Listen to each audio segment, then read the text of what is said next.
Welcome to Sweet Life Beat Life. We hope this video helps. You start by confirming basics that yield the biggest savings. First, set the thermostat to 24-26 degrees while you're home and 26-28 degrees when you leave. This reduces compressor run time.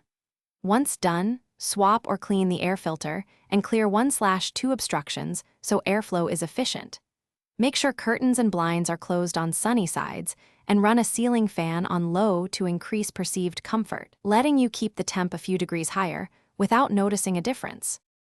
Next, program your thermostat with a daily schedule so cooling matches occupancy. Use 1-2 degrees setbacks instead of constant low temps, because gradual recovery uses less energy than long, deep cooldowns.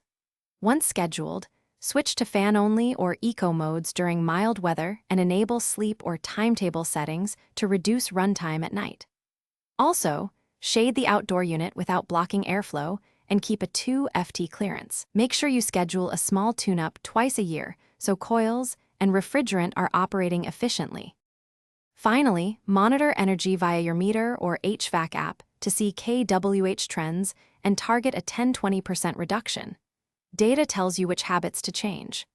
Once you've optimized settings, add smart plugs or sensors to coordinate fans and vents, run heat-producing appliances off-peak, and consider reflective window film for long-term gains. If things go wrong, for example you see ice on the evaporator coils, turn the unit off for 30 minutes thaw, and then check airflow and refrigerant levels or call a technician if ice. Thanks for watching. Consider subscribing if we helped you.